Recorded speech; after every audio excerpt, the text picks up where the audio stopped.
Y'all ready? Y'all ready?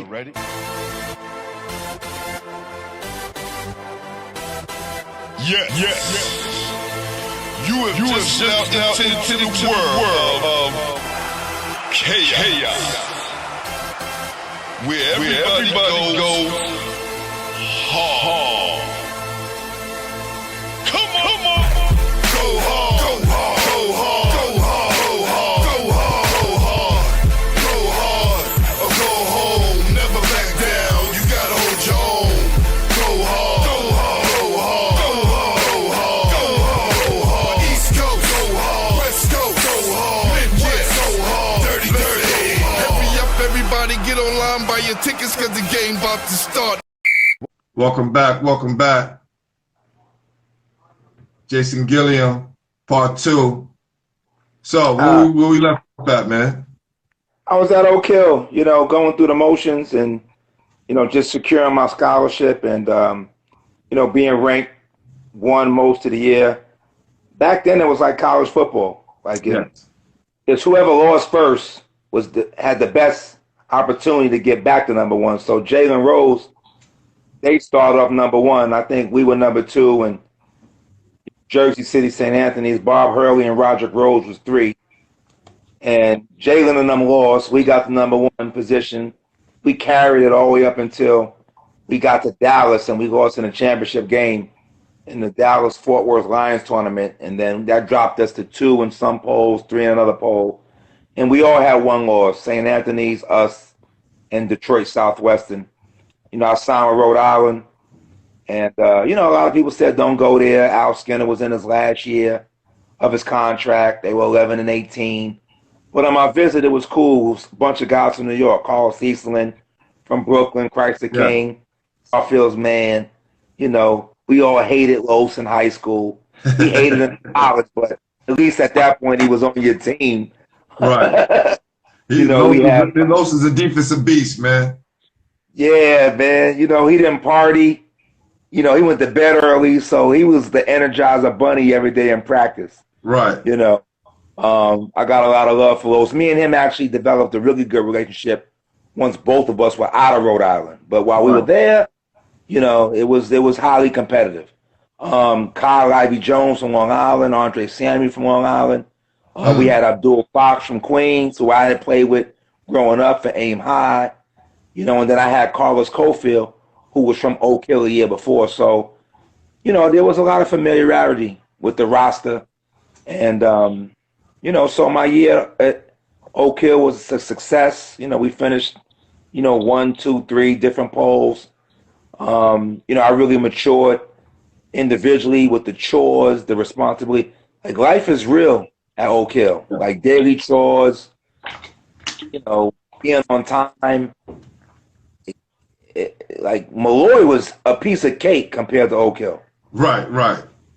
Pre-college experience. Yes, and but I learned so much from Coach Smith during that time because, he holds you accountable, man. Like, you're going to be a good person at Oak Hill, or else you're not going to be able to make it there. Right. You're going to get kicked out. You're going to go. You're going to do something. You have to walk a straight line at Oak Hill. And if you're really not there to do schoolwork, to be a great ball player, and to walk a straight line socially, you're not going to make it. And but what was cool about it was, I went from playing every day with Kenny Anderson to playing now, every day against Corey Alexander. So I played with an NBA guard all 4 years, and both of those guys went in the first round. And then, Ben and Junior went in the NBA 3 and 2 years. They went to Kansas and Virginia, so, I played for Tiny Archibald with the Boston Shootout for 2 summers. That was tough playing for Tiny because he was far more demanding than anybody that I had ever played for, being a pro. Right? Okay. And so, when you talk about why they call me the Protege and all the things I've been a part of, man, it's like I've always stepped out on the court, with the pressure to win, expected to win, and you better win. and you better prepare to win. So Oak Hill was right in line with all of that, and I'm just really grateful for Coach Smith and his wife, because his wife, she was everybody's mother. It was kind of like her unofficial job responsibility to make you feel normal, because we didn't have a regular prom. We was in the middle of nowhere. Like, Right. man, when Tom Konchowski showed up just to do scouting, it was almost like your uncle came to see you. It's like, yo, it's so good to see you, man. You got the call home one time a week. Right. Lights out at 10 o'clock. No microwave in your room. No TVs in your room. So we could watch the ACC game in a week. We probably get to like 3-4 minutes to go in the first half, and our dorm parent be like, "Oh, lights out." And I know what y'all thinking. Oh, y'all all Americans. Y'all getting treated good. And please, we got treated like every other 146 students up in there. There was no special arrangements. So how was it sound like your time there was pretty good, and you learned a lot. You was able to mature, and it helped you move on to the next level, which is Rhode Island. How was your years there? How many years did you stay there? 2. I was undisciplined in Rhode Island because I lived in a fish tank in high school between a single mother, an overprotective aim high staff. I don't think I had any fun except playing basketball. And then you go into a private school, Malloy, you get ostracized, people looking at you crazy on the bus, public school kids dressed all cool. I got on a shirt and tie, right? The holidays are different. My schoolwork is different. The coach is different. And so you get the Oak Hill. No one in New York State even knows where you are. I think you went to jail. Right. You just disappear off the scene. You can only be on this side of the campus. You have socials on Saturday for like 90 minutes. You have to go to church every Sunday. We had 4 home games out of 31. 27 games on the road, right? On a bus at the time, the seats didn't recline. So, we really was road warriors back then. And so when I got to Rhode Island, like the very first day, I packed my stuff and went to hang out with some of the students and guys. And I was like, well, it's like 1 a.m. I got class tomorrow. Everybody laughed at me, and I didn't know what was going on. I started feeling like a real freshman. They was like, yo, nobody goes to class the first week. You looking around like, oh, my bad. So I sat back down and continued partying and having a good time. And, that kind of set me on the wrong path, because right away my priorities wasn't straight. Right. And, I at Rhode Island, I just tried to blend in. I just wanted to fit in. I never had an older brother. I only had a younger sister. My dad was never living with us, so I always had to be the guy around the house. And it was just nice to be around the guys and not have your mother living with you. Right. And not have your mother living with you and regulating everything you did, or to feel like you couldn't do certain things because you had a little sister who's watching your every movement. So I tasted that freedom. I just didn't manage it well. And so I was late to practice a couple of times, right? And although I made dean's lists, like I was killing. Like once I came in the game, I didn't really come back out the game. And I was a freshman, waited to the tournament. We won 2 games in the NIT. I had a really impactful freshman year. It was all freshmen for the school. I was freshman of the year for the school. Me and Jamal Phillips, who played with me at Aim High, who went to Grady. We was at the banquet, both freshmen, and he was like, "You gonna get it, Jay?" I was like, "Nah, you gonna get it, Jamal, because you started." I came off the bench. But our stats were pretty similar.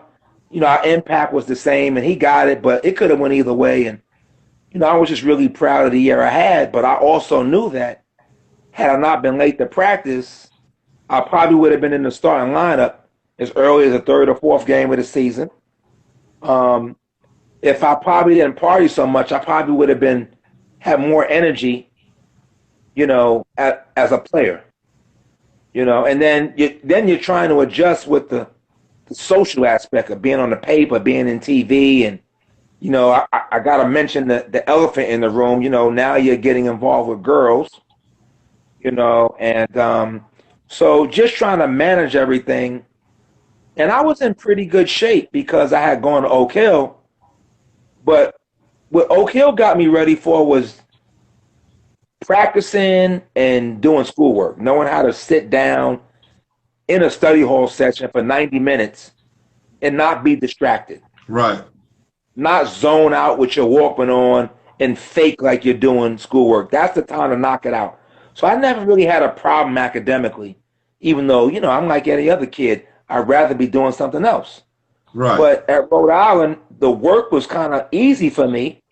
So I could write a paper for a 1 o'clock class. I could wake up at like 6 in the morning and bang it all out and come back with A's and B's. But socially, it was much more difficult. A lot of guys on our team didn't get along, man. And the statute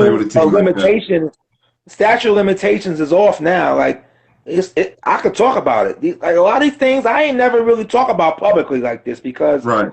I don't want guys to feel kind of funny, but our guys in college, they can say what they want. Guys didn't get along, and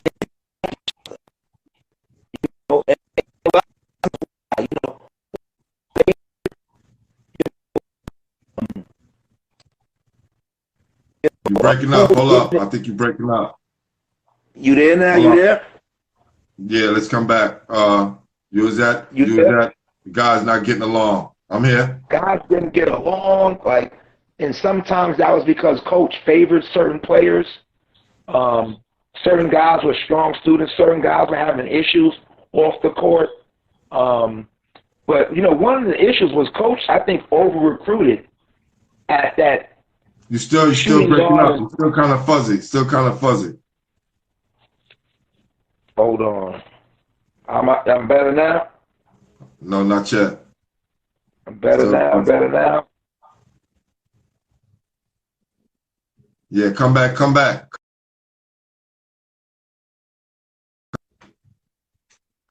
Oh yeah, STEM. Definitely know about that. Played with my college coach was like that. Definitely. So I definitely experienced that. And guys didn't get along. Everybody wasn't on the same page. There was a lot going on, man.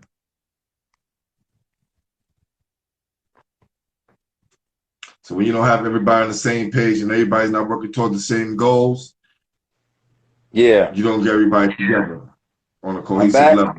Yeah, you good.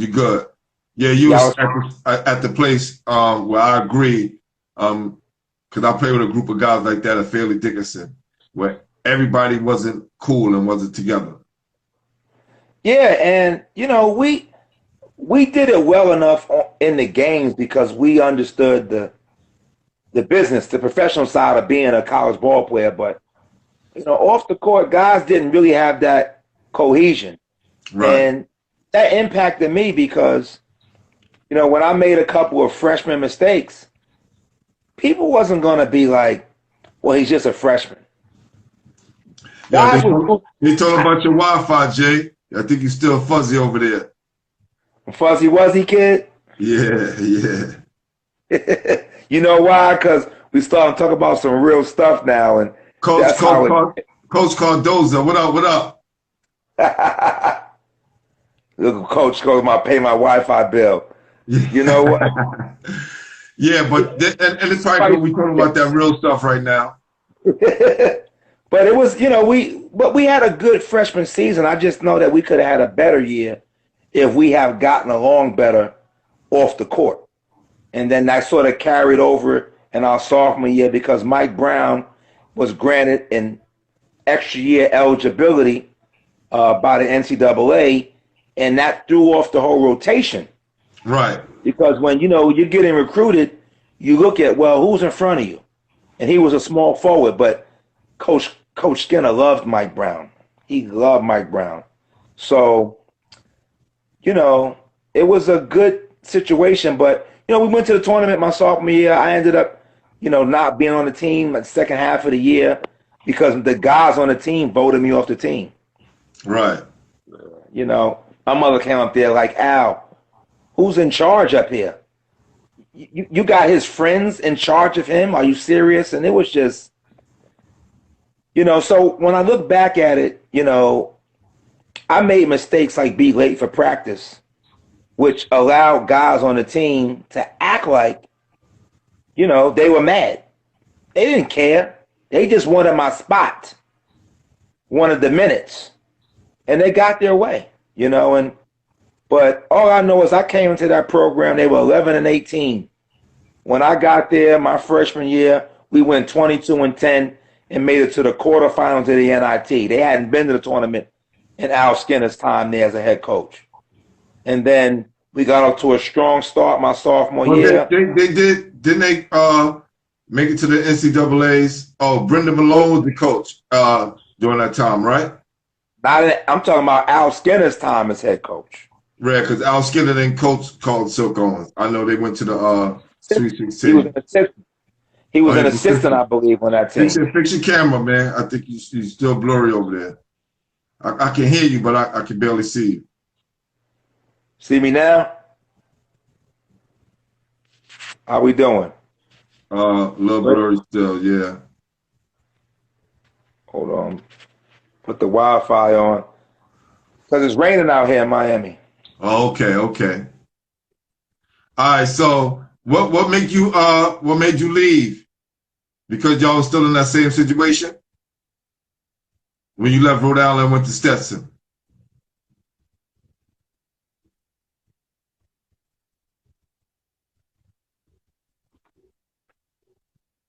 There you go.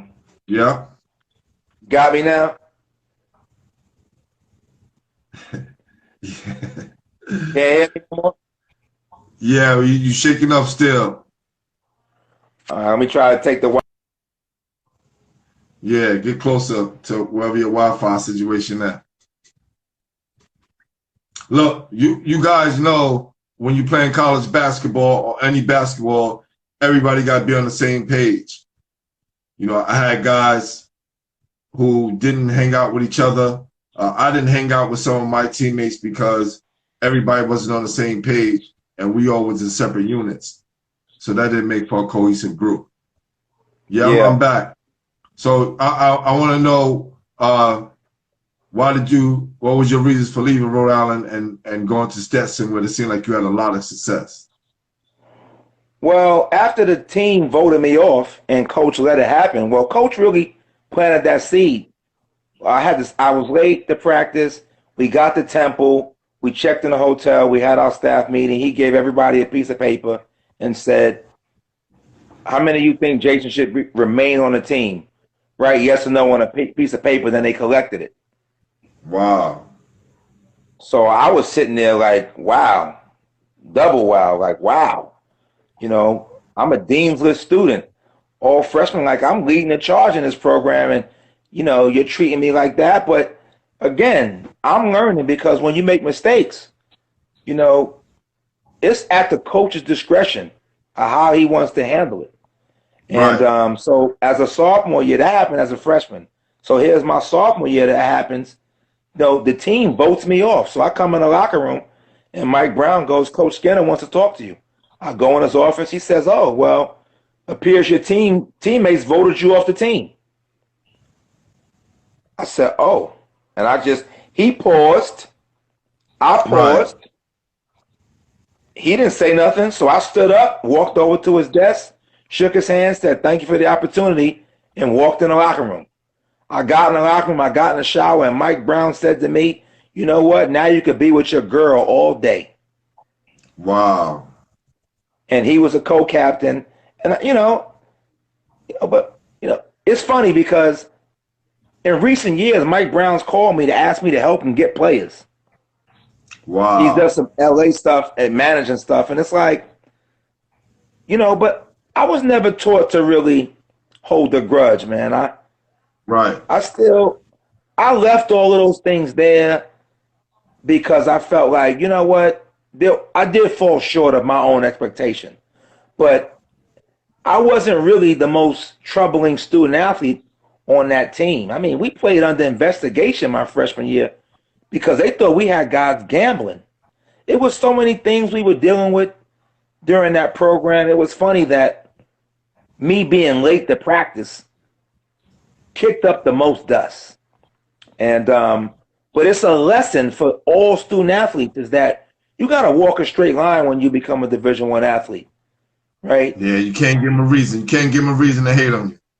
You can't give them a reason because if you don't, some player will or some faculty will. Wherever there's an opening for negativity, they're going to rush in there. But, you know, I also know how competitive our team was, and people wanted those minutes. I got a lot of press, you know, for all the right reasons. I was a dean's list student. I know that bothered people. These are the facts. But I worked hard. I just played hard too. And I mean, I played outside the lines. Like, you know, I had a good time, like every other college student athlete. But then I came to realize, like Allen Iverson did, it's a double standard for us. That's right. That's right. You know, and that's why it's important to have a mentor while you're in college too, because you think you're grown, you want to be grown, but you're not grown.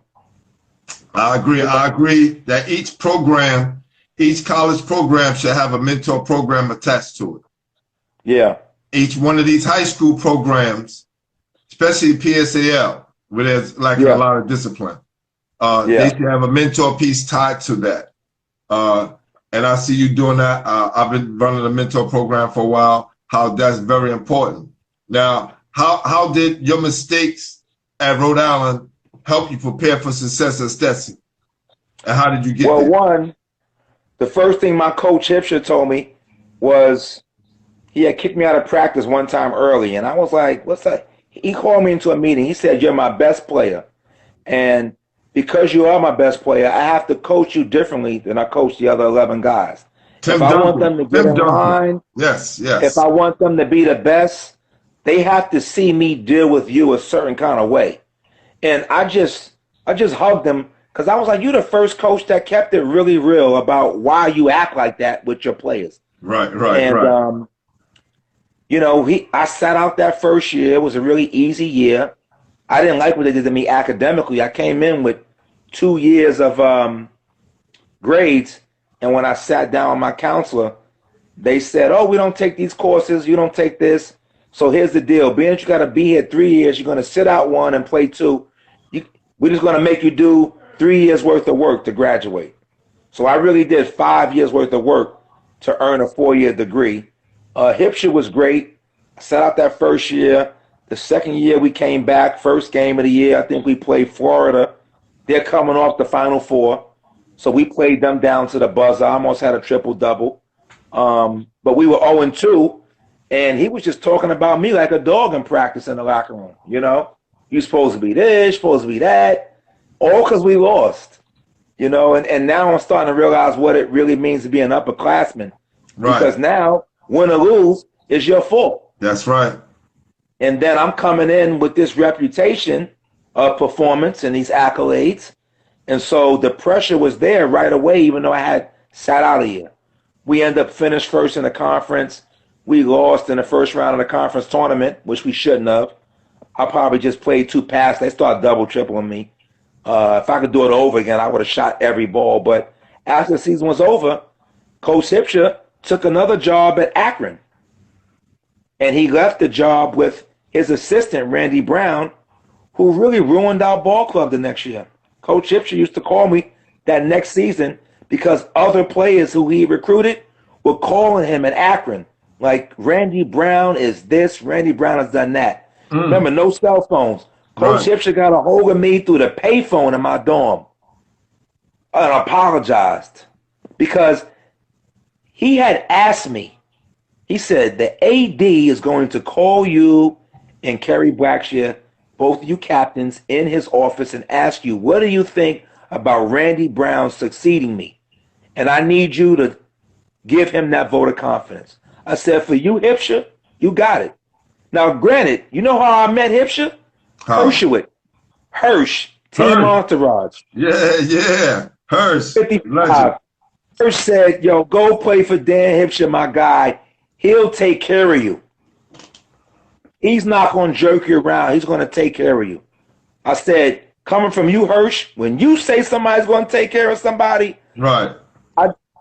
So that's how I signed with Stetson. And everybody was like, where's Stetson? Who's Stetson? What's Stetson? I was like, I don't know, but it's Division I, and the coach there it comes highly recommended. So, you know, he was like Bob Knight, and he just took great care of us off the floor. Like, I'll be honest, you know, you can have Al Skinner and Dan Hipsher in this audience, and I would say the same thing. Skinner acted like he didn't care about you off the court. Maybe because he was a pro. He was very aloof. He wasn't John Chaney, and that's what I thought I was getting by going to play for a black coach, you know, who was from New York, who had been in the NBA. He was everything that I wanted to become. Right. But we never really had that relationship like that. I never talked to him. You didn't know him at all.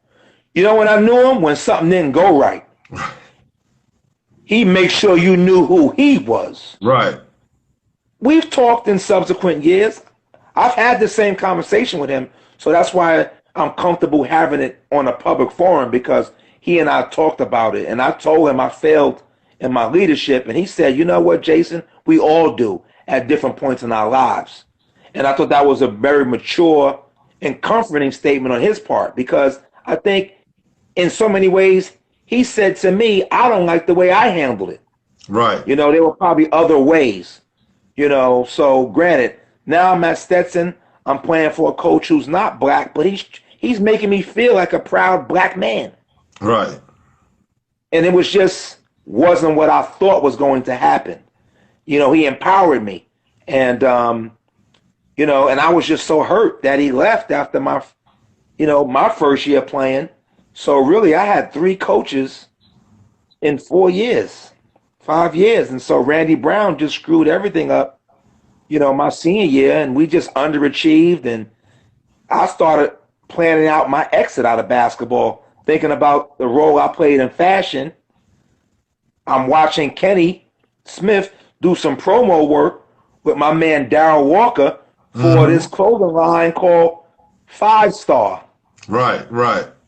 Guy I knew, Rob Marder, had got the licensing right to do the fashion, the clothing, for Howard Garfinkel. And I met him through Andre Samuel. He had us playing some summer league tournaments. And then we'd be playing with him up at the Reebok Club. So as things are not going the way that I wanted Stetson, I'm starting to look at some other options. So, you know, I finished up my career there. I had a couple workouts for Eric Musselman, who was coaching in the USBL in Tampa. That was Bill Musselman's son from the Timberwolves at the time.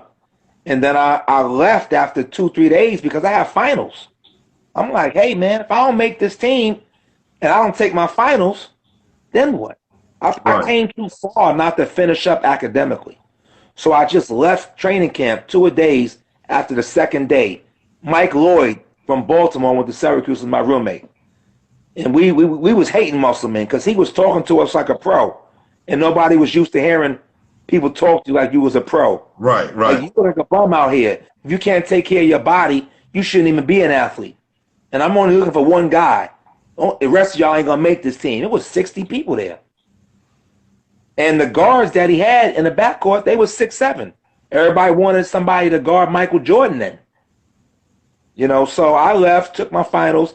I worked out for him again later that summer for the CBA, the West Palm Beach Dogs. As soon as I get in the gym and he sees me, he starts walking towards me. He's like, Jason, what happened to you? You was one of the best guards at camp early in the summer. And I thought to myself, oh, man, I ruined it. You know, I didn't make that club because I wasn't really in shape. And I knew I could play, but, you know, when you don't have your legs, you know, I probably took like 3-4 shots in the scrimmage, made just like one. You know, I was okay, but I wasn't a standout. And mind you, I'm not passing the eye test at 5'11", 165. You know, I'm not dunking the ball like Spud Webb. You know, I'm that kid that you don't know he's there. And then when the game starts to play, next thing you know, I'm doing it to you. So I always had to make people respect my game. It wasn't like, Jamal Mashburn walking the gym at 6'8", Right. 250. Rick Pitino right then and there is like, yo, who's that kid? So I always had to really doubly earn mine, which wasn't a problem. But, I also had made up my mind in the back. I wasn't sure if I was going to play ball anymore. My mother had got assaulted. That was tough, and I was just in a different place where basketball was concerned. I was in a place where I wanted to be successful financially because like most of, black kids that come out of the city, I wanted to buy my mother a house. That was like the motivation. I don't even think I was doing it for me. I was doing it for what I thought I could achieve from it financially to help the people that I wanted to help. Obviously, Chibbs was already in the league, so I would do some stuff with him every now and then. Mark and Kenny were already in the league. So in many ways, you feel like you're in the league, but you're not. You get a taste of it. You understand it. You see players. You scrimmage against a little bit. So when it was like my time to really make that leap, I was like, you know what? Maybe I could do some other things professionally, Right. entrepreneurial-wise, things that I had already done. Fubu was making a killing out there. They from my park. Right. Like, I love those dudes, but when I was really grinding ball playing, they were doing things differently. And so I felt like with the educational background that I had, with the previous work experience in the fashion industry, and then I had met a couple people who was willing to invest in me while I was in college, I said, hey, I know a few people. So I plotted my exit out of basketball. But there was one final thing. I played for a touring professional team from Lithuania, right? I was still finishing up getting my degree because I wasn't complete yet. And I played 8 games. I remember this is how real it was. The first game we played, I wasn't in shape. I don't even know if we won or lost. The next night I had to drive 3 hours to Florida Atlantic in Boca. When I get there, the coach tells to me, oh, we just want you to play tonight and that's it. I'm saying to myself, you made me drive 4 hours to tell me just play this game and that's done? That's crazy. I go out and drop like 40. Game winner. We come back in the locker room. They're begging me to play the rest of the tour. But they go, the big man that's playing with you, we don't want him. I said, nah, Freddie, you're going to take Freddie. If I'm going to play the rest of the tour, you got to take Fred and keep paying him too. So I thugged them right out because you're not going to do me like that. You're definitely not going to do my man Federico like that. Right. And so at the end of the tour, we played 8 games. The coach didn't even speak English, but a couple of the players did. And the point guard, who I took his spot, he was the one to come over on behalf of the whole organization and offer me the contract. $5,000 a month to go over and play in Division II in Lithuania. The name of the team was Kalnapolis. I thought about it. I called them next day. I'm like, I'm good. Thank you, but no thank you. I told my girlfriend at the time and a couple other meaningful people, and everybody had a fit. Everybody had a fit. Because at that point, people are taking your dreams for themselves. That's right. Been there. Yeah. And, for me, I was at the end of a journey. And, my mother getting assaulted and me having to come back to New York to deal with that at the 12th hour and just things internally with the family. And, at the time I wasn't really in touch with Vincent and Pierre and Aim High because of what had happened at Malloy, which led to me going to Oak Hill. So they wasn't involved in my recruiting. Right. And, you just call yourself, I'll do it myself. I would do that differently. But, that was the fallout behind the whole Malloy situation. I didn't know who the enemy was. I know I paid the price for everything that I did, and I know I paid the price for everything that wasn't done, that I had no control over. And so, you feel like that inside your own house with your parents because you become a pawn. I had to change my name from Gilliam to Alexander to make my mother happy because that was a dig against my dad. Like, people didn't know the shit I was dealing with in my own household, you know, having to go live with your father because your mother's mad at this, and then I couldn't stay with him, so he takes me to my grandmother's house. Then I got to go to school on Monday and Tuesday with no shirt and tie and sneakers on. You know, you got to go into the office, and they're like, you know, you're out of uniform. I'm like, I'm not going to tell them why I'm out of uniform. I'm too embarrassed. I'm like, I know, you know, and I got to go in detention and then back-to-back days, and they don't understand what's going on. My parents ain't going to call up there and tell them what's going on, but I was left to deal with it. And those are the things, like, not even aim high. A lot of people didn't really know. So they see you, they think, you know, he's talented, but he got issues. No, man, you don't know what I deal with, you know. And so those are the type of things that help me say, you know, nobody cares about Jay the person. They just care about the ball. You know, it's NBA or who's next. Right. And so I just said, you know what, Dean's List, grades, I'm done. I'm going to go ahead and just carve out some new territory. I just needed a rest from basketball, man, a sabbatical. But that's not the time when you're supposed to do that. You're supposed to crank it up a notch again, pack your bag, and go across seas and put yourself in the next unknown circumstance. And I just was done with that.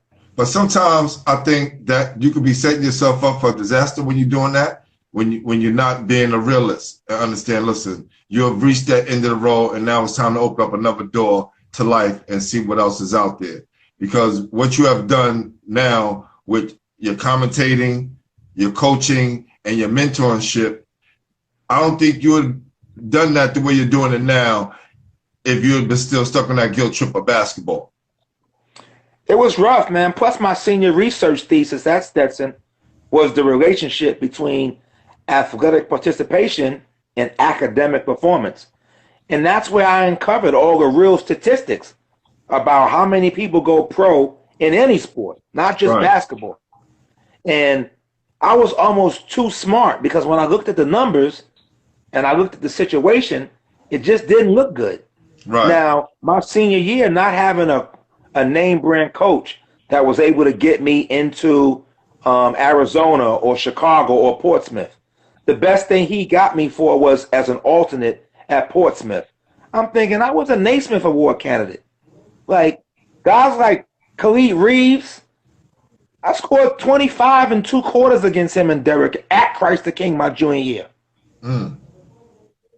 I played the second and fourth quarter at 25. Granted, that's just one game, but that's just one game to show you that when you put me on the floor with the elite, I'm going to rise. Right. You know, I just need the opportunity. And so I was hurt that after all I had contributed to basketball, that I wasn't in any of those camps on a roster. And this is how it felt like when I left Malloy, because I didn't get to go to ABCD camp. But meanwhile, Street and Smith, I was honorable mention All-America. You know, meanwhile, every All-American who was in McDonald's and going lottery, I played nose to nose with. You know, I just always seem to have found myself in a situation where maybe I didn't get the credit that I think I deserved or the opportunity, but that's why when it came time to start a nonprofit, all of these experiences and lessons that I've learned, they get manifested in the mission. And it's all about using sport as a tool to inspire young athletes, right? Like most of the people tell you, oh, well, you know, be the best athlete you can, but don't forget to do your schoolwork so you have something to fall back on. Right. You and I both know, I know cats that graduated major schools with B averages and was depressed when they didn't make the league. Yep. Living on the mother's sofa, not even working, like no motivation. It kills the that's what I'm saying. When you get stuck in that basketball, holding that heavy basketball bag, and you get stuck, right? You get stuck in your story, you get stuck in everybody telling you nice. you don't have any motivation to do anything else because everybody look at you as this basketball player, right? Trust me, I've been there. So when it kind of fell on you, you handled it different. This is why you became the success that you are today. Thank you. And that was the goal. It was to turn a perceived failure into a success, because in one context, yeah, it was like, oh, well, he didn't make the league. And I could understand how hundreds of thousands of ball players who come from hardship would embrace that feeling of negativity. Yeah. But me having always pushed academic, having been exposed to other entrepreneurs, Russell Simmons from my neighborhood, Dick Gilbert at Zena Jeans, and a slew of other successful people, I believe that there were other ways to be successful. Because half the people I know, they were no longer playing ball for the love of the game. They was playing for the love of the check. That's right. That's right. And when I would get to spend time with a couple guys that were in the pros that I grew up with, Khalid Reeves, Kenny Anderson, different guys, when you're with them, they'll level with you. Like, Chibs used to always ask me, Jay Gill, you happy? You happy? Like, it don't matter what you're doing in life. He would ask me, are you happy? If you're not happy, then it doesn't matter what you're doing. Because we just assume that he was ecstatic because he was David Falk's #1 guy. He was the highest paid point guard in the NBA. You just automatically assume that he's living the life of all lives. But privately, my man was dealing with real shit. Yeah, yeah. And really, without the money, it would have been a disaster. But I think a lot of those things came out in his own documentary. Yeah. But I just learned. Stay Stem, which is Larry Timberlake, went to Zavarian. I think you guys played with each other. He said basketball teaches you life lessons. I've heard Kenny say a lot of times that the most fun he had playing basketball was in high school.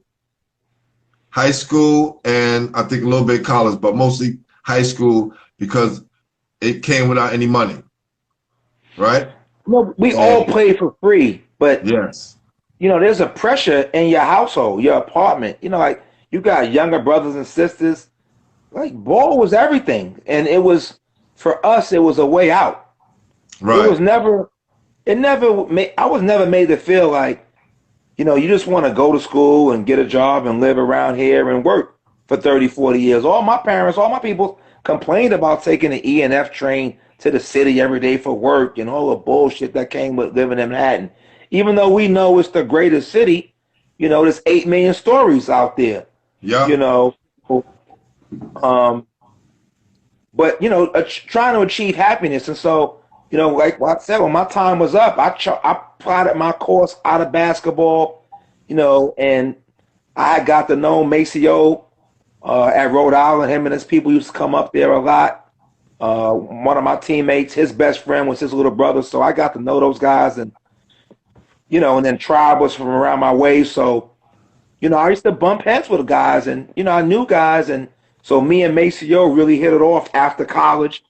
And he gave me that opportunity to get involved in music, and like I said, Kenny and Darryl Walker were promoting the basketball line for 5 Star, and then the owner there was jerking me on money. I'm fresh out of college.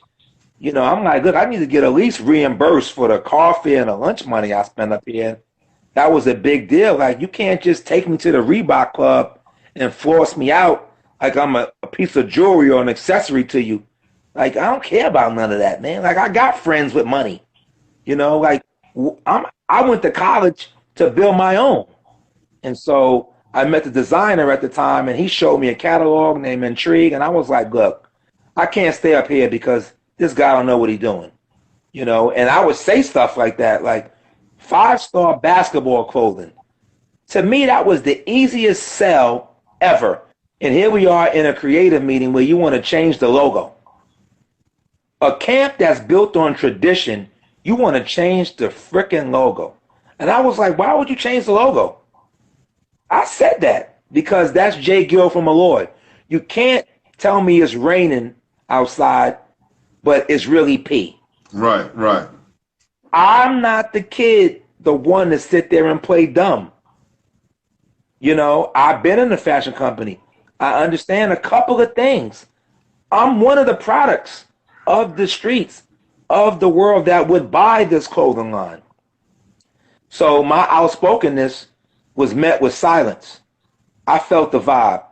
It's a waste of my time up here. But on the way out, I met the designer. He had a concept called Intrigue. You know, we met with the Samsung reps. That's when I found out that Samsung, you know, electronic company had a textile division, because we went to see them in the Empire State Building because FUBU was up there. And, you know, Norman and Bruce Weisfeld gave us a couple of shirts out their warehouse. We printed our logo on it. They used to say stuff to me like, all right, well, you know, you got your product, you know, go put your T-shirts in the hands of whoever you know and then come back and show us what you got. You know, and so that's what we did. And we didn't get a deal from them. We got a deal from another company called St. T, which was a Chinese manufacturing company on the 59th floor in the Empire State Building. And they were producers of a clothing line like Patagonia and a lot of those, you know, winter clothes, Gore-Tex. Right.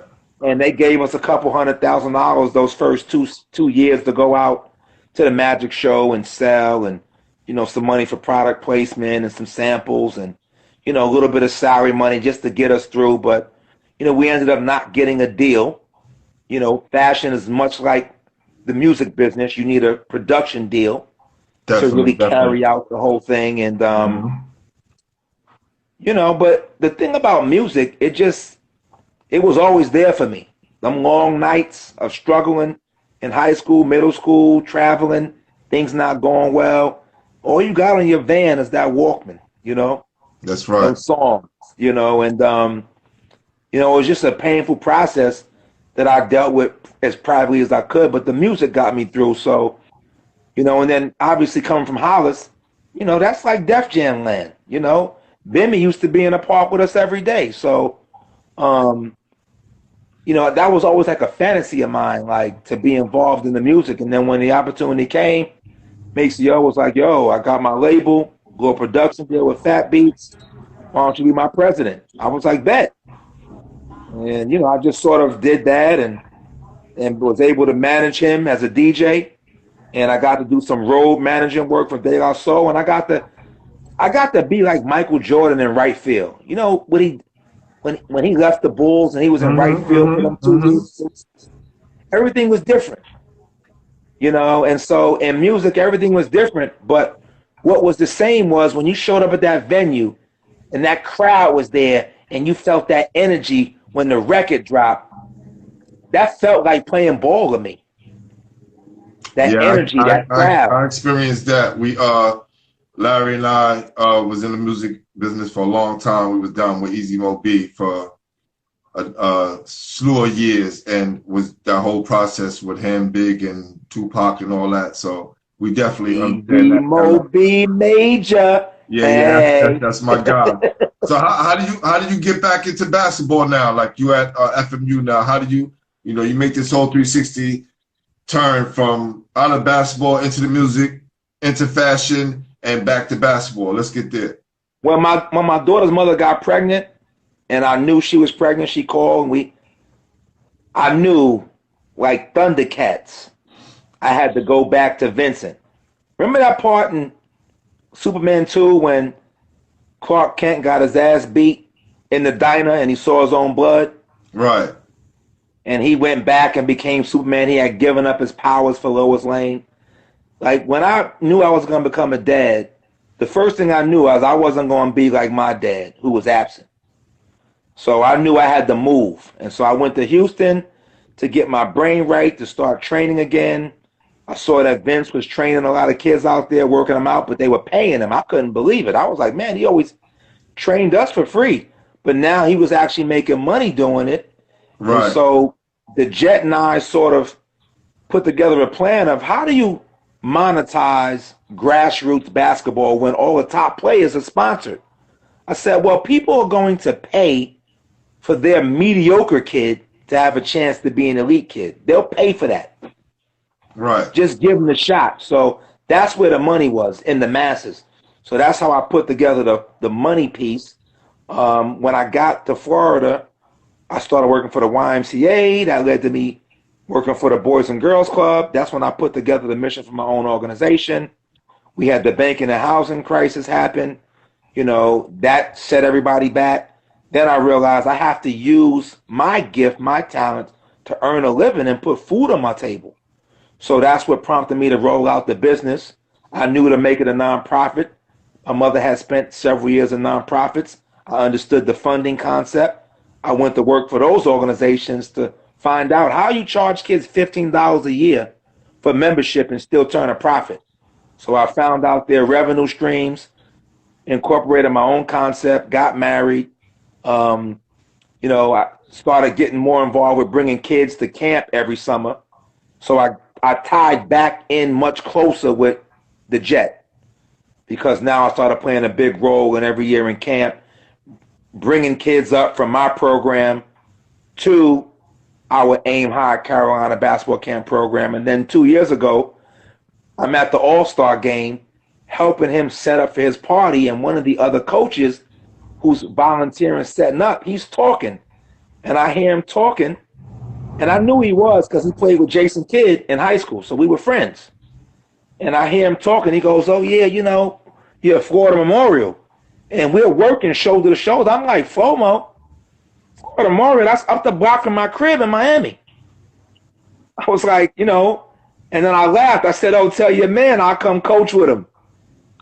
I was just BSing.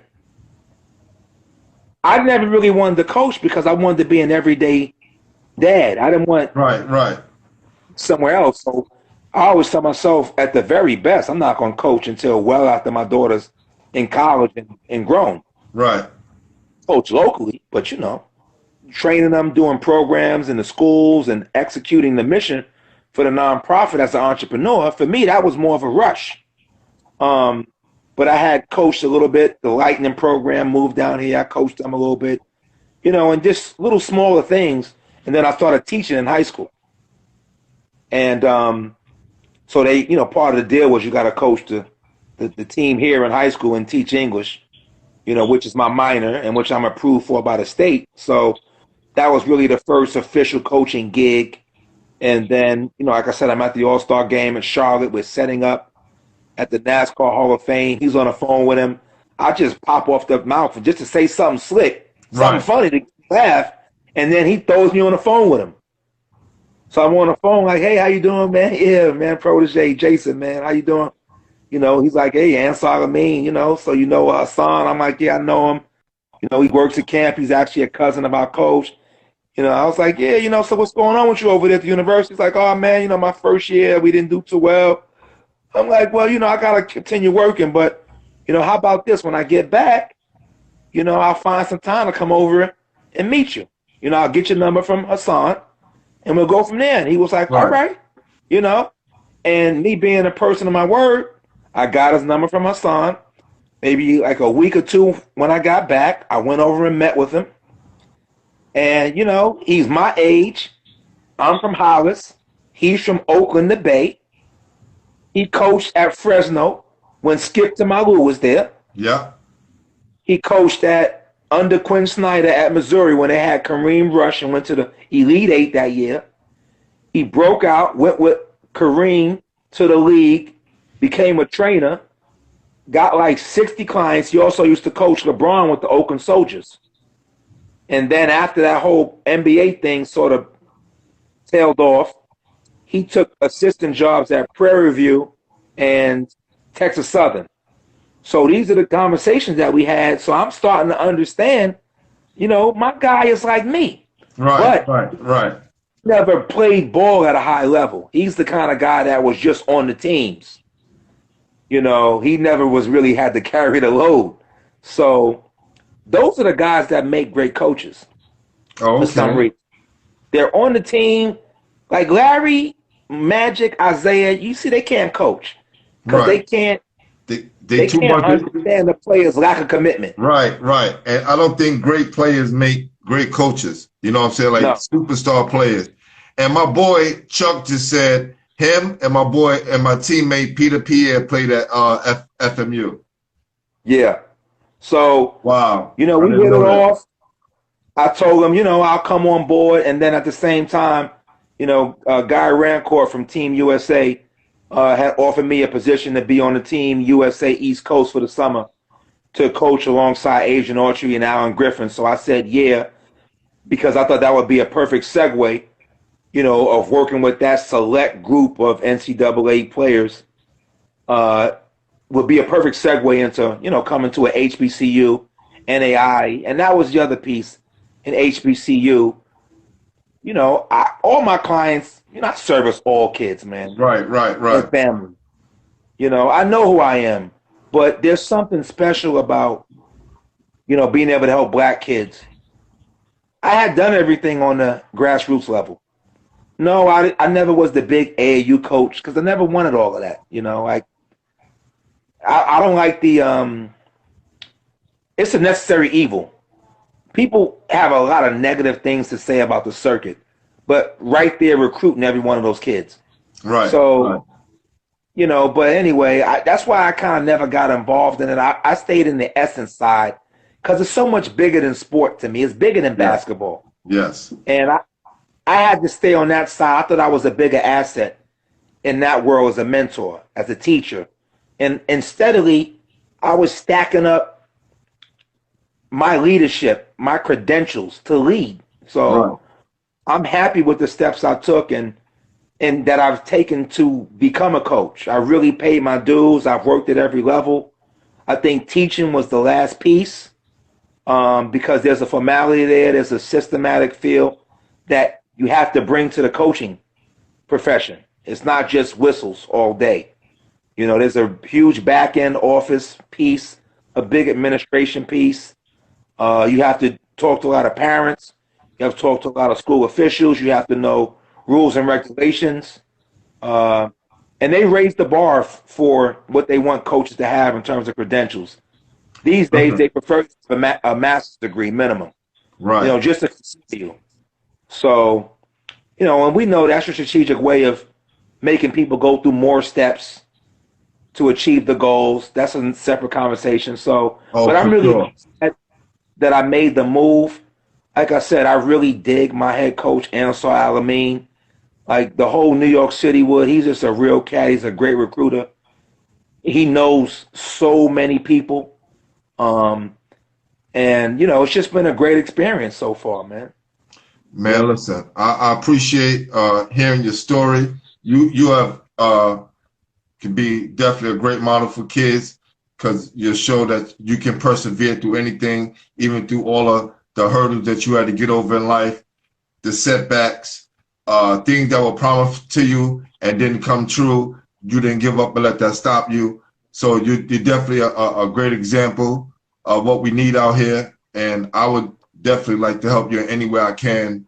And vice versa, we keep this line of communication open because I appreciate what you're about. Now I get to know what kind of person you are and get to hear your story.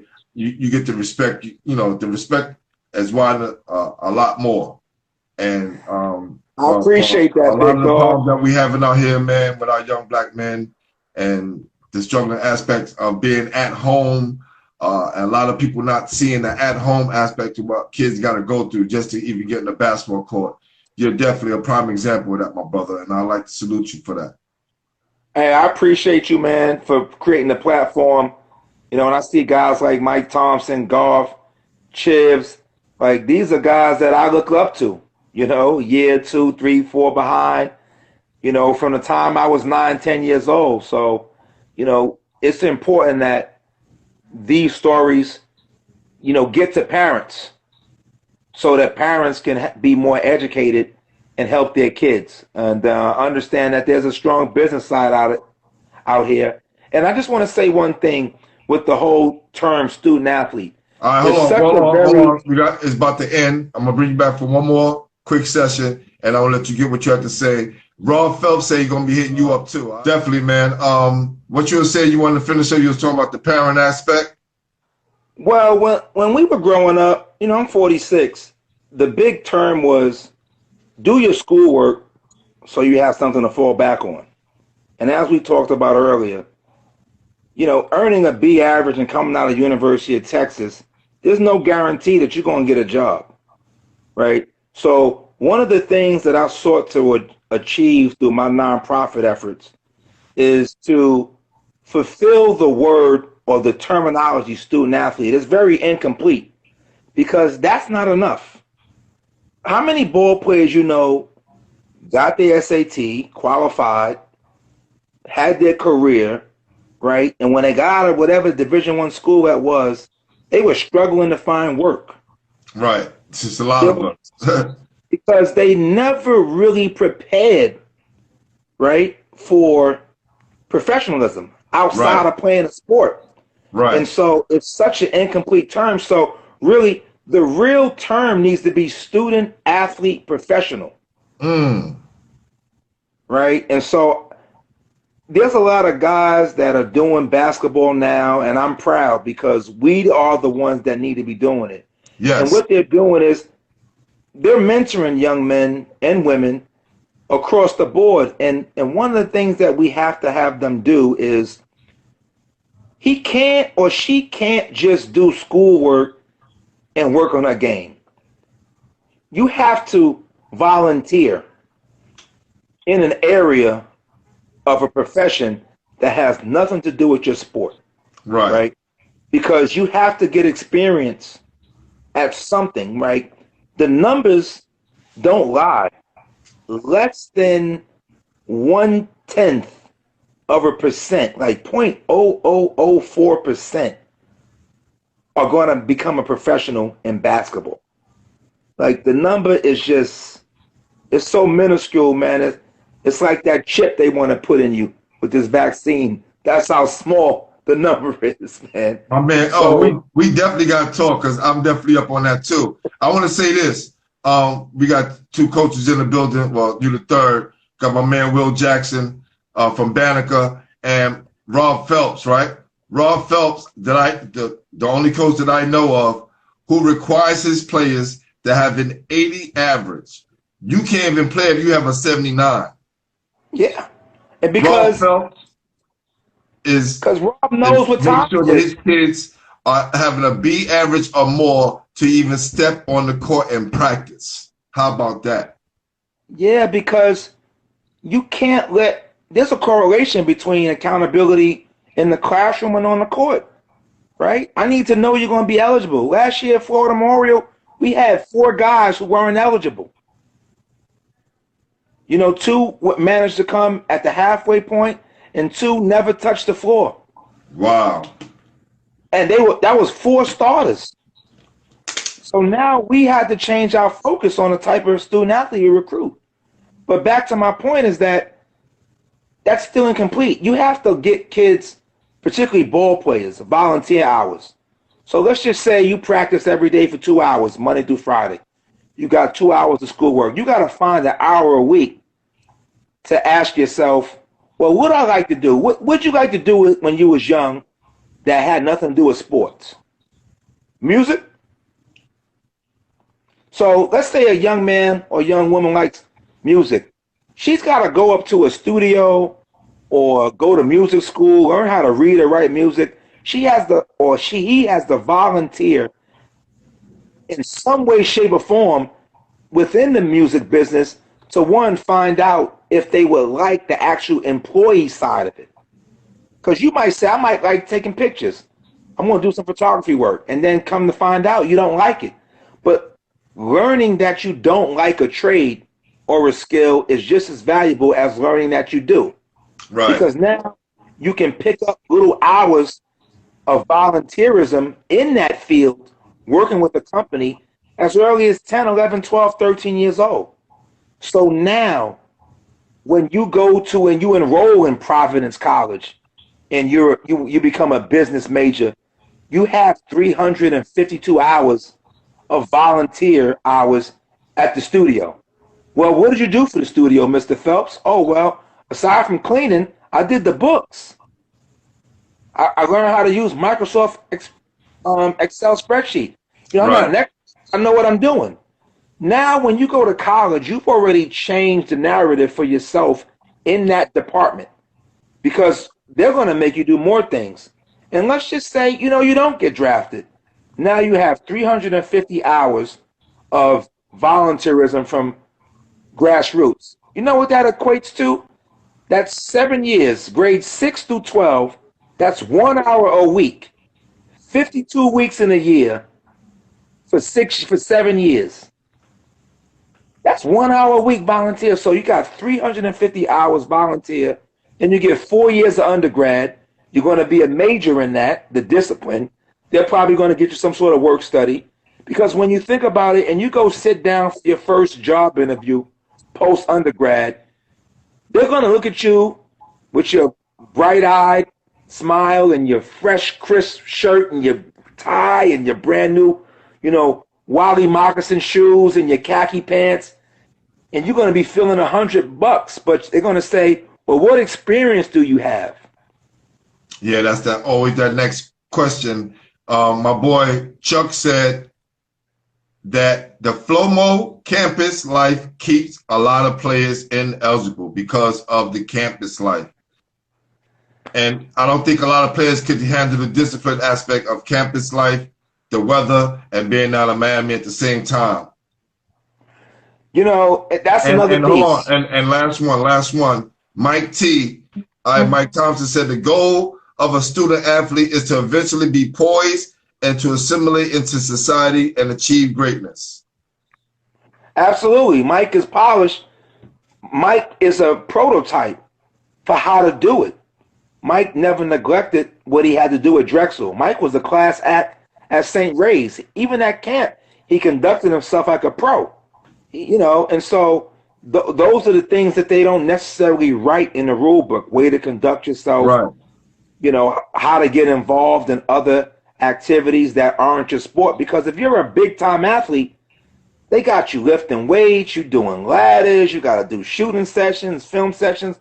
When is there ever time for you to go volunteer at the accountant's office? Never. And you're more of an athlete than a student in college because you're spending way more time on a basketball court than the classroom.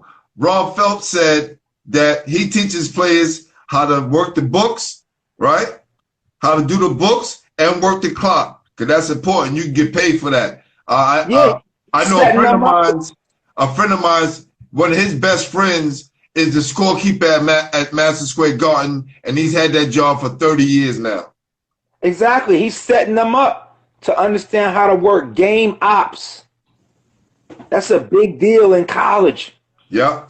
Working out the SID department, working in athletics. That's right. You know, you can get that same experience in the summertime, working the tournaments, doing the books, doing the clock, handling rosters.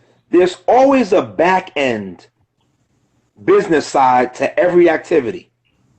You know, but a lot of times we're just so focused on being the talent that we never really kind of want to come to grips with.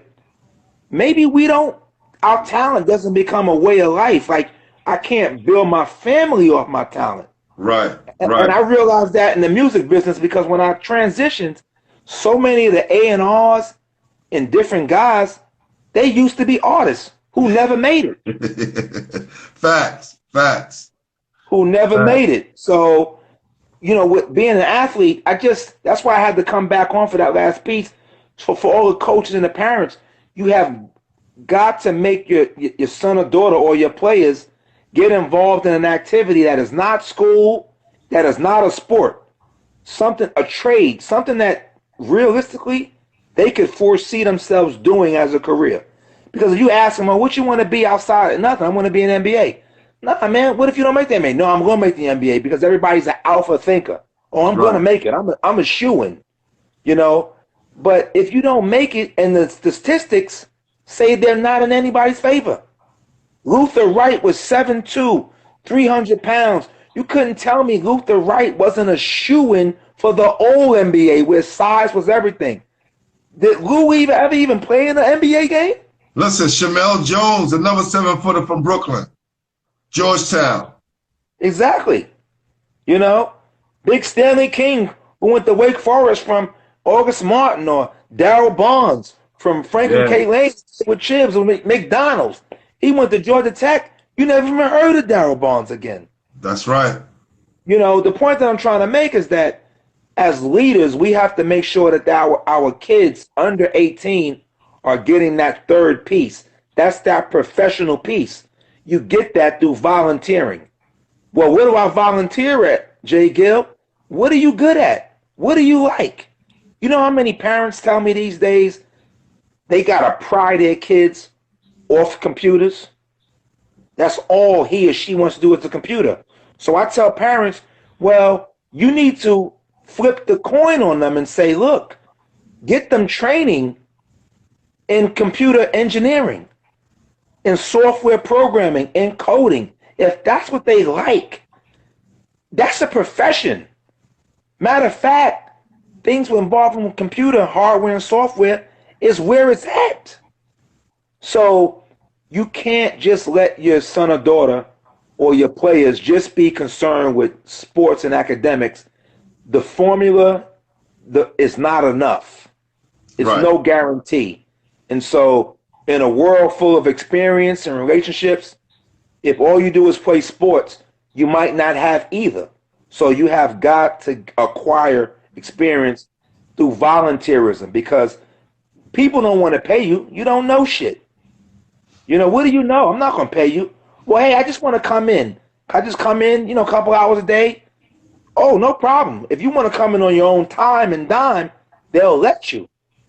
And that's where you build rapport, and that's how you fill up your resume, and that's how you acquire real job skills and build a relationship, because ultimately that individual, that company, if you perform up to par, they can provide you with letters of recommendation or turn around and hire you in years to come. So, that's the piece I really want to make sure that New York City hears, because when I'm down in Florida and Miami and I hear that a couple years ago, only 1 or 2 kids qualified for high school, Division I. I thought they was lying to me. They said only like 1 or 2 basketball players qualify as freshmen throughout all 5 boroughs. Listen, let me explain something to you. It's a dire situation here in New York. And what I try to tell all my peers who are coaches, and I talk to most of them, and I always tell them about having that mentor piece, right? I don't think guys take it that serious, because we are losing a lot of our kids to other states, right? And not only that, the kids got to take the Regents exam, so that intimidates kids. But if you have guys who went through that process, who are walking through that, who are not coaches, right? Coaches got to coach. Now, if you got the ability to do all parts of it, then that's fine. But you got to find other people that's going to help motivate those kids. And I think everyone, if they play basketball, given their time, everyone should have a chance to go to college or even have something, a trade that they're going right into after they leave high school. They shouldn't just be, I'm going home and I have nothing to do. And that's what a lot of our kids' experiences are. And we get 1 or 2 kids that become All-American or go to the pros, and we good on that. I see parents paying a trainer $50 a session to work with their kid on James Harden moves, and the kid getting C's and D's, and can't do math or can't write a book report properly. And it's just misallocation of resources. There's a limited amount, but, parents got to stop using sports as a lottery. It's not a lottery, and so, listen, these are things that I talk about publicly. I'm totally against trainers, right? For high school kids. I'm like, yo, fam, really? You need a trainer for high school? Look, kids can develop among kids and older players. And I know with us, helping us with our games, we were able to play with the older guys, and it helped us develop our games, right? We're paying a lot of these trainers, and not saying they can't make their money, but I think it's a lot of a waste of time, because we're not training kids for life. And a lot of these kids who get stuck on basketball, they get stuck holding a heavy bag of basketballs, right? Fact. And sooner or later, the basketball wears them down. And we talking about 5, 10 years from now. And I see them. I see a lot of these kids.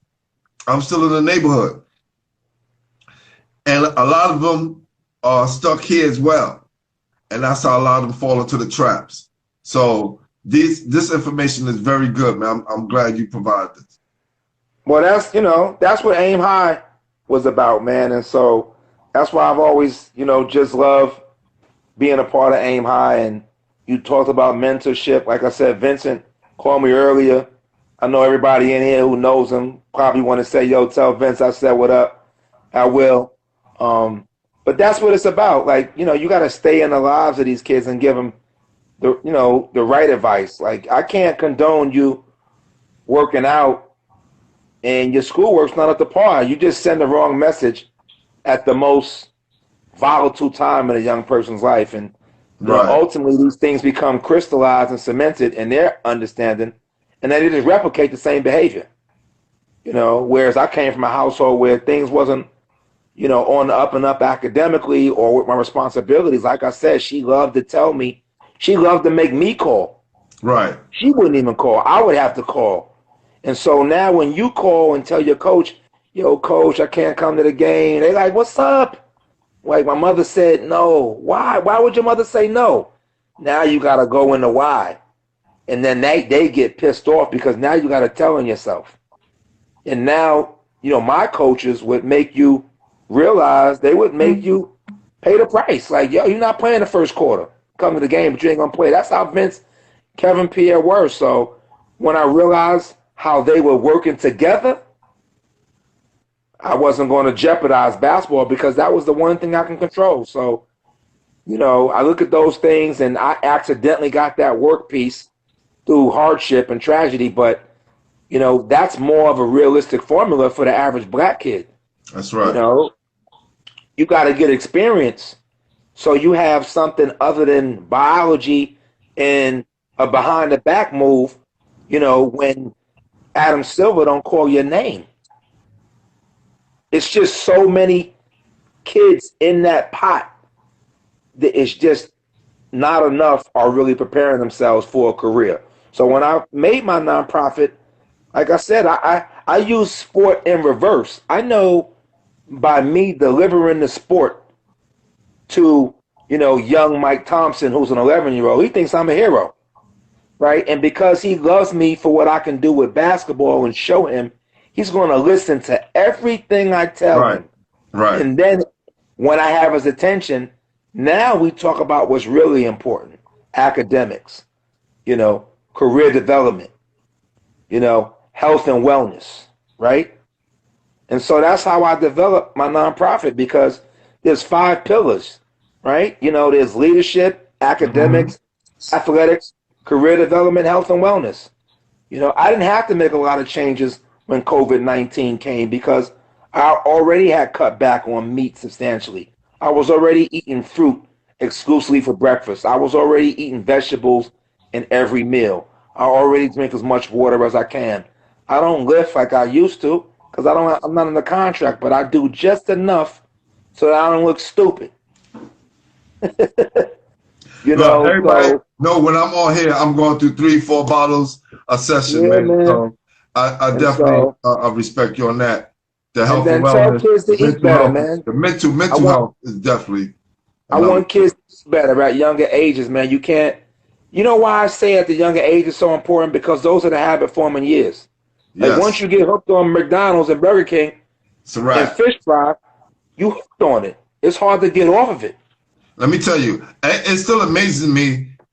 Even during the COVID time, I would walk past McDonald's and it's a line in a drive-thru. I'm like, damn, man, people still haven't woken up yet like fucking McDonald's. If McDonald's, I always say this, but when you see a McDonald's everywhere, it's time to give it up, fam. It ain't everywhere because it's good. It's everywhere because it's convenient. Yo, I took my daughter to the vegan restaurant. Brianna been vegan for the last 8 months. We went to the vegan restaurant for lunch. For both of us, had a smoothie, entree. It was $45. if we'd have both went to McDonald's and got on the dollar menu, I could have got out of there for less than $10. That's the catch-22. So, you know, again, kids have to have better diets during developmental years so that they can grow like that, right? Once you get heavy on salt and sugar, it's hard to get off of it, right? Yeah, but I think one thing we gotta start promoting, and I hear you, and I'm not knocking you, is that it costs a lot. I tell people I can go get some fruits and make my own smoothie, and it'll be cheap like a McDonald's meal. You're right. That just right. If you get somebody else to do it, it's gonna cost more. So when I hear people, you know, people always say, but it costs a lot to eat healthy. I said, no, it really don't. You can buy some vegetables, right? And you know why they say that? Because even though from a dollar standpoint it's not expensive, people don't like to pay money in time and labor. You know what? You gotta save your money. You gotta go to the grocery store. You gotta walk the aisle. You gotta study the different groceries and fruits. You gotta bring it back. You gotta put the labor in. In this microwave world, don't nobody want to cook nothing in the oven no more. Right. So, you know, you look at kids now and you're like, you want me to make my own breakfast smoothie? Yeah, I do. But at 9, 10, 11 years old, you know, mom's just cooking pancakes and eggs. You know, next thing you know, you hooked on sugar and syrup and you got high cholesterol because you're eating eggs all the time. You know, I'm not a doctor, but I can read. I follow Dr. Sebi. So I want to see more young kids, you know, achieve overall health and wellness by creating better dietary habits. And I hate to say it, sometimes you got to backdoor parents. Because if the parents have bad habits, you already know, you know, little Junior got bad habits. And then the second thing I really want to impress upon is the volunteer piece to get an early jump on your career, right? And then the third thing I want to impress upon student athletes is they have to read more about the universities that they're considering going to. There were 800 Division I players in the portal recently. There's roughly 330 Division I schools at, you know, 12 guys per team. You know, just to estimate, there's about 3,500 Division I basketball players in the country. So if 800 are in the portal, that's just a shade under 25%. So 1 in 4 players get to where they signed to and they ain't happy no more, right? Part of that is because, you know, kids don't play in the park no more, so they don't know how to be tough. They don't know how to have to earn yours. Everybody wants to, you know, get instant gratification. But most of it is because they don't properly research where they're going. Right. If they really thought about it, so much of NAI, Division III, 2, and 1, is being played on the same plane. Outside of them Power 5 schools, conferences, and a couple schools in it, it's not that big of a difference. Either you're getting it done or you're not. So I want to see kids, you know, and families do a better job of researching the institution, researching the coaches, so that you don't have to get to somewhere and when you're not getting what you want, their first thought process is, well, you know what? I was the man at Nazareth. Now I'm going to Brooklyn College. They jerking me. I'm only playing 7 minutes a game. Dude, if you were supposed to play 37 minutes a game, trust me, that coach is making his insurance payments and his mortgage payments based on wins and losses. They're not going to purposely not play you so they can lose games. Bro, you're just not as good as you think you are a lot of times.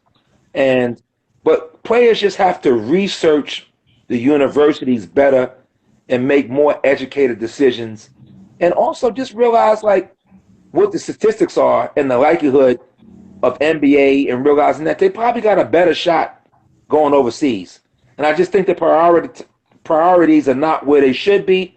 And that's why you got 800 plus kids in the Division I portal. You know, it's just insane. Question. I need you to repeat something. You said there was only one Division I ready player in New York City out of all of New York City? A couple years ago. Oh, okay, a couple of years ago. Okay. I think you're talking about this shit. All right. Stat that can be accessed somewhere through some internet research. Dave Joint, he's a young up-and-coming journalist. He's the guy that I would put on a project like that. Like, I want to know over the last 10 years, how many Division I ball players were eligible, freshman NCAA clearinghouse ready, out of the 5 boroughs the last 10 years. Let's do that. Let's do that, right? And we can set up another interview, another chat, to where we can just talk about that. All right. We gotta do Zoom. We gotta do Zoom because there's a couple cats on here. Well, I want all of us in there at one time. Bet. Let's do that. Let's do a Zoom, right? Let's work on those statistics, and this way we can kind of help get New York back in order. We have to, man, because it's just all of us who have left the state, we all say the same thing. We want to see New York back on top. Right. I say that, but I don't even come to New York but twice a year, so I gotta watch my tongue. Nah, that's okay. I know enough people, the Shandu McNeils, the Dana Dingles, running. It's all good. They're still, Jason Curry, so many of my friends and E. Jones and Jamel Thompson with the Dragons, like so many guys are actively involved. Cat is still running the Wrens. He used to be 80 Park, so. I know it starts in the grassroots level, and we just have to do more symposiums and workshops for the parents in the communities that are, Tyrone Grant is somebody we need to put all our money behind because he really likes to educate families with his team. Yeah, he was on the other night. He came on the other night, and Tiny interviewed him the other night. So definitely, I want to get him on the show. $10 to execute his whole mission because he would get it done. He's addressing the digital divide now, man. I'm so proud of Ty. He's actually out here. I haven't linked up with him. He may be back in New York by now, but he's somebody I watched and I just tip my cap to because he's using his place in sports to impact lives. And that's what it's about, man, and giving the kids the right information so they can think critically and synthesize properly, and not be behind the 8 ball, at 18 or 22. He's giving those kids a shot at getting ahead. And so that's just all off information and resources and more programs, that really address what we're talking about right here, which is, college prep. And we're not going to wait till they're 16 years old to implement that kind of programming. Well, my man Pew Review say he's with it. Mike say he's with it. Raw Phelps say he's with it. So let's all that do please hit me up with the information so we can move forward with it, and we can do that Zoom broadcast, and then we can anybody you want to get on your show, man, you think I know them, just shoot me a text. I'll try to help you. I appreciate you. And even if somebody that you think should be on the show, brother, just reach out to me as well. Like, listen, Glenn, you should talk to the person, and we'll go from there, man. No, I'll be happy to, man. I'm just, it just depends on who looks at it. Everything that's bad isn't good, and everything that's good is not bad. With all the death and all the horrible stuff that coronavirus has really brought about, would you be doing this if we wasn't in quarantine? Well, here's the deal. My best friend Larry and Hakeem has been trying to talk me into doing this months before the quarantine hit, right? Larry and Hakeem, they from Queens? No, Larry he went to Zavarian. He from Brooklyn. Oh, okay. My boy Hakeem is from Brooklyn as well. He went with me in Lincoln, and Larry went to Philly Dickinson with me. Actually, he played with me. Okay. But what years were you at Lincoln?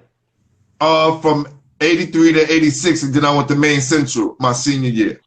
Oh, you went there? Was Carlos Eastland there with you, or he came after you? No, they came after me. Yeah. Yeah, I was the first guy from New York. I used to play against Steph, and I'm in the back, man, right there in Coney Island, they tournament. Steph was like 10 years old, man. We used to come all the way out to Queens and go hard against them cats out there. Him, Darryl Flickin, Corey Johnson, and them cats, man. What's your name? Steph used to come to our practices when he was 10 years old. Tiny was my point guard. We had Bernard Mitchell. was our leading scorer, and Sean Williams as well. And we won the city. I watched Tiny interview, my people, Kamadi, Young, a couple weeks back, and that was really enlightening, man. That was a great Tiny first time on live was with me. He was my first interview. Nice. Right? And then Rob Phillips was my second. But then what happened was a friend of mine who worked for CBS Sports, he texted me like the first week of the quarantine. It was like, yo, G, would you be interested in hosting a high school sports show? Because you're always at the high school games and you know everyone. And I was like, okay, 3 people asking me to do a sports show, my 2 best friends and this guy. And I just got finished watching Lamar Odom's on Drink Champs, and I was very disappointed the way Nori handled Lamar on Drink Champs. So I said we needed a place for us. The same way they got all the smoke for the NBA guys, we needed a place for us. It's great to see, man. That's all I know.